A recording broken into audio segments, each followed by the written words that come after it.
right, mumastreets esocial media maninoswera ndichiona kuti nyaya dziri kufamba sei. Nhasi ndakamira nemwanasikana yandange useka bhozi aya rotongori drama rega rega handiti.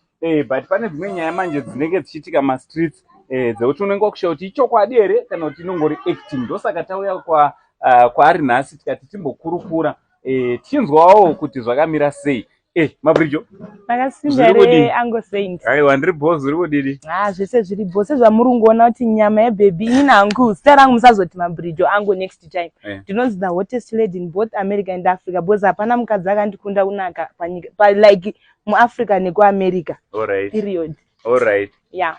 Sezvamangonzwa ndanzi ndigadzirise ipapo hanzi the hottest lady in America, in both America and Africa. Kuroti uri kureva kuti vese ana Beyonce wakavarova. Aiwa apatorina munhu vanhu vese ndosina muchiona Ango kuti inini hangu pese pandosvika so zvimaslay queens zvese zvotogara pasi boza vanotoziva kuti vasikana vakanaka vaita sei vasvika zvekutoti even Nicki Minaj I think ndingompa hangu 1 year yekutongoti andizive kuti ndiye musikana akanaka. Alright. Aiwa zvinofadza. Chekutanga anditi maZimbabweans angada kutanga kuziva kuti iwewe zita rako chairo chairo repachitupa unonzani, wakazvarwa mugore ripi uye wakakurira kupi? Okay, sezvamurungoona guys, the hottest lady anonzi Bridget Panashe Marufu. I'm 22 years. Ndakurira kwaMutare nditori village girl but kuzongoti ma-upgrades, ma-standards akazokwira hangu. Alright, alright. So all the way from Mutare? Yeah, all the way from Mutare. Alright, so vekwaMutare kamwana uyu mwana wenyu. Ndati mutange mazviziva kuti impesa iyi. That's true, that's true, Uncle, yeah. Tiri mastreets esocial media, ini ndakanyanyozokuziva uchinzi uri girlfriend here kana kuti mukadzi waDJ Towers. Ndopandakanyanyokuziva kuti DJ Towers ane mukadzi. Ende zvakatozosimbiswa boss takatanga kuzokuonai muri mese muchiita mavideos mamwe muri mese. Relationship yako na DJ Towers yakamira sei? Maidanana here zveshuwa kana kuti maititisa? No, naTowers ndaitodanana naye. Alright. But chakazoita kuti rambane naTowers, one Towers ndindaimuchengeta. By that time I was a maid in South Africa. Saka ndaiti ndikashanda Towers aiti Mabridjo ndisendero 300 US, ndisendero 400. Toona ko zvandakushandira Towers plus mino yaTowers yaindiskeya inotyisa like inoda mukomana aine mari kwete ari kudya mari plus chechi 3.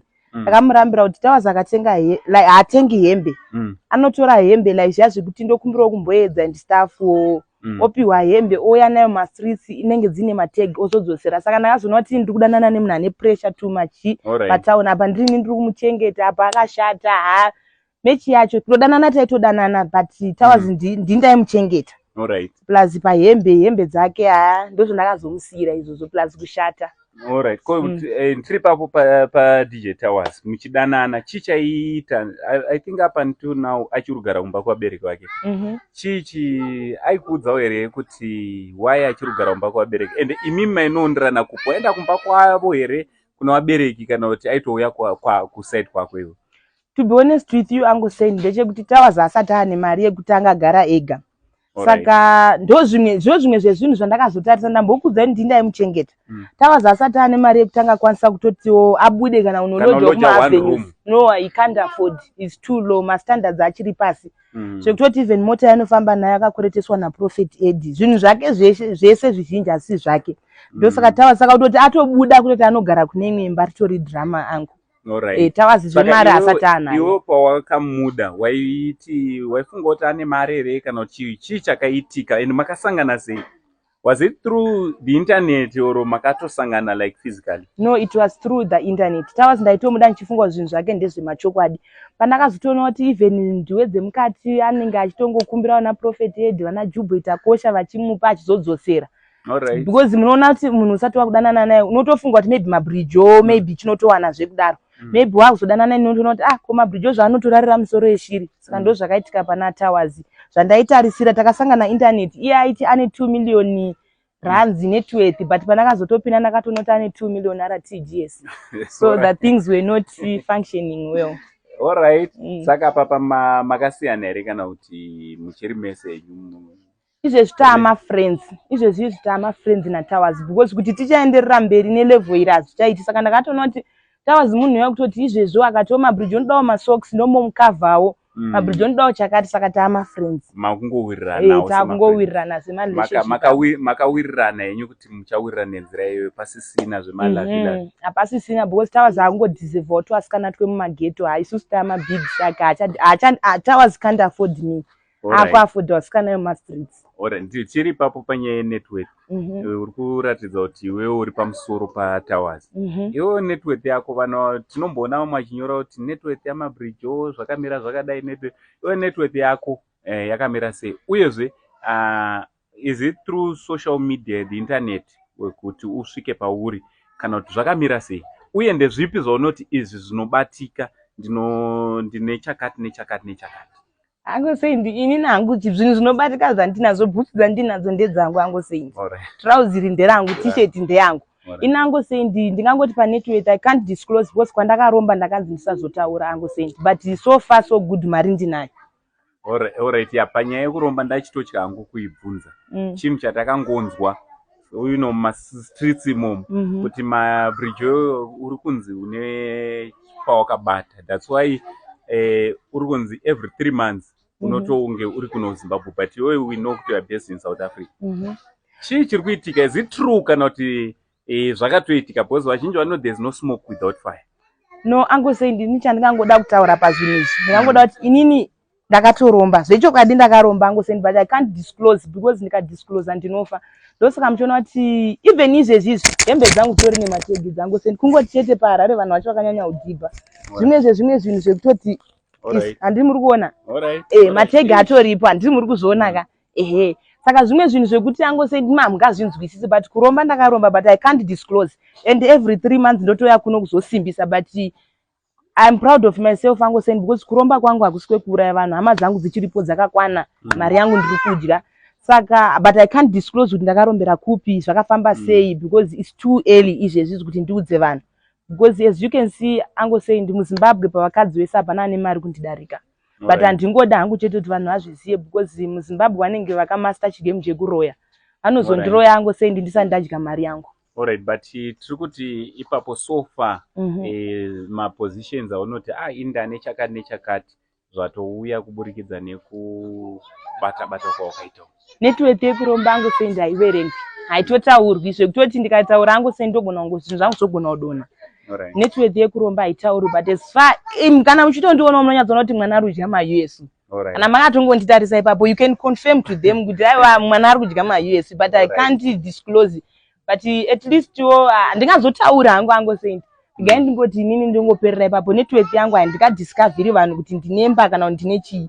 Hapana zvandingakwanisa kudiscover. Mari dzekuromba angosendi hadziudzwi like kuti ndine chakati ndakatenga chakati, because ukazvitaura unogona kuzongonzwa kuti kana kuti mabridge imba yake kana kuti yatsva and stuff. I can't disclose that one. Alright, but iwo unemba kunoku kana kuti kuSouth Africa? I can't even disclose angosendi.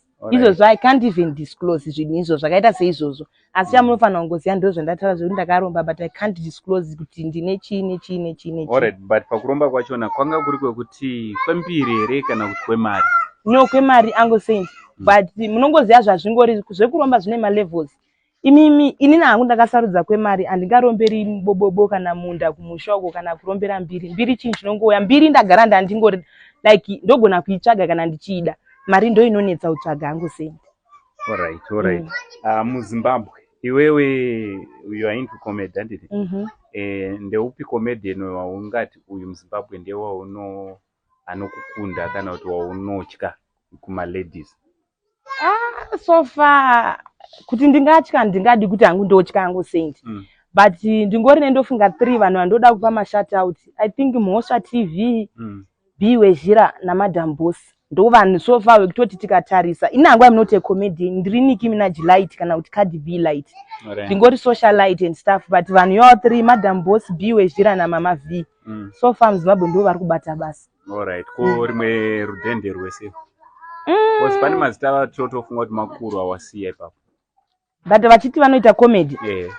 I don't listen to crap. Ndo zvandingada kungotaura. Zvimwe zvese pana kana ndatokusiya apa don't tweet unenge usiri kupisa. Nevaiva vano mazita mamwe havasi. Handisi kutovaziva vanhu ivo 3 ndo vandoziva. Vamwe vese handisi kutovaziva hangu. Hamene kuti vanoitira comedy dzavo kupi because pafoni pangu havabudi. Mbunzo wangu wekupedzisira tombotaura nyaya yekushama handiti ine mavidhios ako akawanda ndakaona uchitamba pambachona wakashama ungada kuti kudii kumazimbabwenzi because vamwe vanenge vangokuona uchitamba wakadaro also vanhu vari kuti iwe uri kubleacha ndechimwe futi ichocho vanhu vari kuti iwewe mabridge uri kudi kubleacha amene kuti unotowo kudii neizvozvo. Okay, kana zviri seizvozvo pekutanga ndoda kutanga nenyaya yekushama yamataura nekutamba and stuff.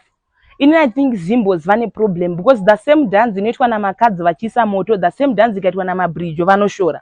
Ende inini angosenja ndingada kungotaura ndechekuti inini kana ndakarara ndorota in English. Kuhope kwangu ndinoona like vanhu vekuNigeria, vanhu vekuAmerica, vana Cardi B, Nicki Minaj, vana Destiny Etiko. Ndo vanhu vanondi inspire in my life. Ndosaka muchiona nyangwe ndikashama zvandoita zviya ndozoona zvinhu nzokunana inini munhu ari inspire zva right now ndizodwa wabantu ndo zvandoda kuita mulife mangu angu hakuna munhu anofanira kuudzira munhu because same vanhu vanoti mabridge akashama ukaenda papage pazodwa vane vachisatu moto saka inini hangu kana ndakarara ndorota nechirungu kuchirungu vanhu vanoshama no case in kushama handiroti in shona ndosaka zvinhu zvangu zvandoita zvakasiyana nemazimbos because kana wakarara if you dream in English unoita zvinhu zvechi-English yeni. I don't mind my English but zvandichida kuzama kutaura mune mazvinzwa. Kana uchirotawo neshona unonga uchitofika kunge mbuya nehanda. Ina handiroti neshona. Ndorota nechirungu saka ndozvezvichiitika. Then lastly nyaya bleaching. Kona zviri kuitika ndezvekuti mbinga dzese dziri kuda vasikana vatsvuku saka tiri kutry kuda kufita. Ina hangu I'm already a rich auntie but like maCongolese because nandanani nemazimbo. Mazimbo vanoda kuchengetwa nevakadzi. Handi mazvona vanoda kuchengetwa even nedzimwe mbinga dzamunofunga kuti imbinga imini dzikadanana nesu dzotoda mari yedu ina handanani nemazimbo in any emergency kana chihandana nemazimbo saka kwandinodanana nevakomana vekuko varoda vasikana vatsvuku saka I'm just trying to fit in. Alright. And are you fitting in? Because pampacho unogona kuda kutry kufita in zvoramba zviri kutobvuma because inini kana ndiri ikoko ndine ndakadai so handiti kudai so kwakubudi ndobudisa ipa pakaita sei pakatsvuka plus face yangu ndofunga muri kungoiona yangu kuti bleaching inenge iri kudaira. Alright. Chimwe chandingada kunge ndiri ndinobvunza maybe chokupedzisira hama dzako dzinozvigamuchira sei? I understand kuti undori nehama vana hanzvadzi vanina vana sisi vana mama ana baba vanozvigamuchira sei especially when it comes kushama because I understand kuti munhu wese ari painternet vanotiwo kudii? Dzimwe hama dzangu ndakadzibloka inini ukada kuekta holy kana wandiona nchiita zvinhu zvangu even uri hama yangu I block kana usiri kuda kuti ndiekte zvandoita pasocial media you should say mabridge ogara pasi wondiverengerawo kana 1000 US every month at least ndokwanisa kusiya so hama dzangu dzimwe dzacho maybe dzechida kutonditsiura but inini if you are acting holy kumastatus angu kana kuti ukaona post yangu pasocial media wo screenshot wontipa ndinobloka angu because ndo zvinhu zvikuita kuti mwana wangu aende kuchikoro pandasa ndakuzviita I was down and no one was there for me so inini I can't listen to people now right now nekuti ndakunzi mabridge when I was down they were quiet. Alright. So that's what I can English ndo zvandingada kuti nditaure muzuva ranhasi angu saints. Alright. Chekupedzisira ndoda kungobvunza chimwe chakaseculator chinotoseculator nanhasi ndofunga zvinotouya zvokuti akwanzi iwewe unowana mari yako nekupinda inyaya dzinotoseculator idzi pamwe wakatombodzinzwa? Ndenchidzinzwa angu saint but vanhu vanenge vachinyepa how can I ndingapinda sei ndakaromba kudhara angu saint. What's the purpose of kuti ndiite chifambi inini ndakatosacrifice inotyisa kudhara varume vese ava inini angu saint zvandingada kutaura izvezvi right now inini ndane mari yekuti ukarara neni ndokwanisa kubhadhara ndiri inini notiwe ukundibhadhara.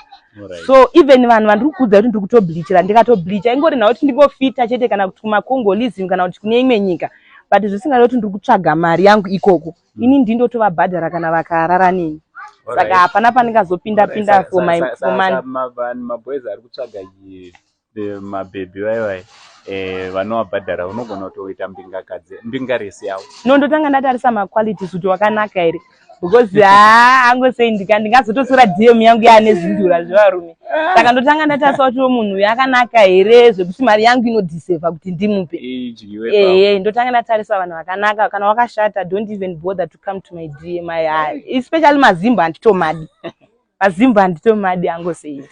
aiwa ndofunga mazvinzwira mazimbo kuti muri kunzi musaswetere padhuze.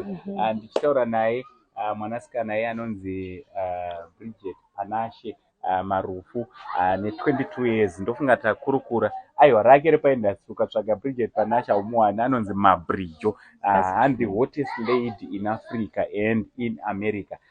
Tinotenda nenguva yatange tiri tinokurukura tichifara kunge tiri tinokurukura nemasocialites edu, macelebrities pano paSaint TV. From Uncle Saint, the only Zim Uncle, Namabridjo, it's much love.